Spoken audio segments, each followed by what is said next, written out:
మార్పు చెందినవాడే మనిషి అని నేను పదే పదే చెప్తుంటాను.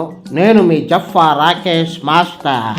అధికారంలో ఉన్నప్పుడు అడ్డమైన పనులు చేసింది కాకుండా, కన్ను మిన్ను కానకుండా నోటికొచ్చినట్టు పేలిన పేలాల నాని, అదేనండే మన బందరు నాని, ఈరోజు నాతో ఉన్నాడు.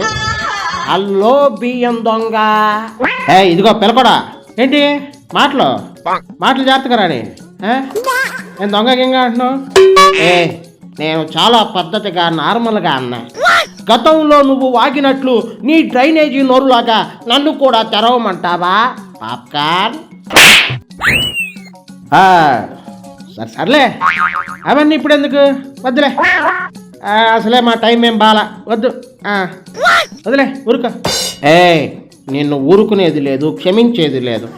రాజకీయ నాయకులు పేదవాడికి పెట్టేలా ఉండాలి, కానీ నువ్వేం చేశావు?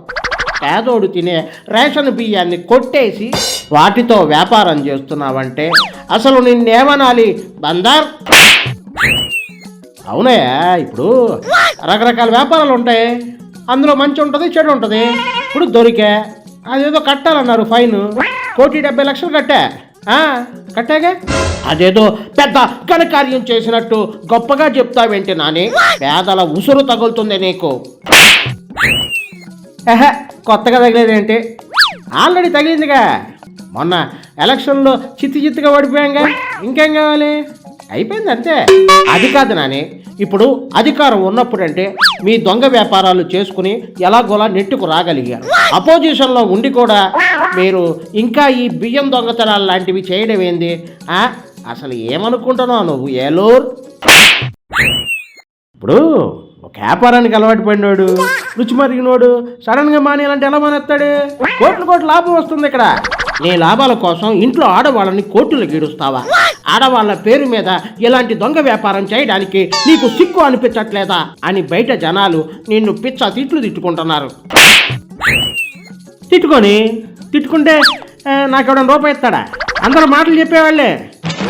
మళ్ళీ ఎలక్షన్లో సీటు కావాలంటే డబ్బులు పెట్టాలి, మరి ఆ డబ్బులు పెట్టాలంటే వ్యాపారం చేయాలి. అవన్నీ కామన్ అబ్బా.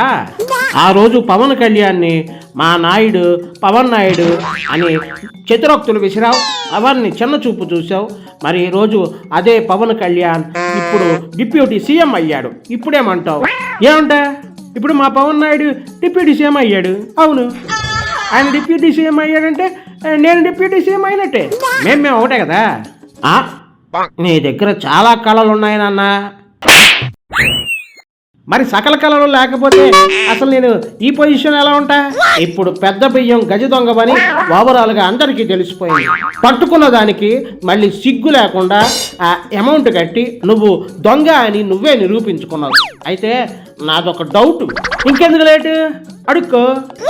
ఒకవేళ నీకేమైనా రేషన్ బియ్యం కావాలంటే చెప్పు, ఇప్పిస్తా తక్కువ రేటుకే. నీ దొంగ బియ్యానికి ఒక దండం సామి. అది కాదు నాని, ఇప్పుడు రేషన్ బియ్యం కాజేస్తూ పట్టుబడితే 10 రెట్లు వసూలు చేస్తారంట. అదేదో రూల్ ఉందంటగా. మరి నీ దగ్గర 2 రెట్లే వసూలు చేశారు అంటే ఇక్కడే ఏదో మతలబు జరుగుతోంది. నీకు సపోర్ట్గా ఎవరో నిలుస్తున్నారు. ఎవరు? అదేం లేదు, ఏం లేదు. అధికారంలో లేకపోయినా నువ్వు ఇదంతా చేస్తున్నావంటే ఖచ్చితంగా మీకు సపోర్ట్గా కొన్ని తిమింగలాలు ఉన్నట్లు అనిపిస్తుంది. వీటన్నిటికీ చెక్కు పెట్టాలంటే ఒక్కటి మార్గం. ఏం మాట్లాడుతున్నావు? చెక్కు పెట్టడం ఏంటి? మార్గం ఏంటి? అవన్నీ నాకేం అర్థం కావట్లేదు. మమ్మల్ని ఆపేవాడు ఎవడున్నాడే? అంత దమ్మేవాడుకుంది ఎవడికి లేదు. ఇవన్నీ సొల్లుకోరు మాటలు. ఉన్నాడు, ఒకే ఒక్కడున్నాడు.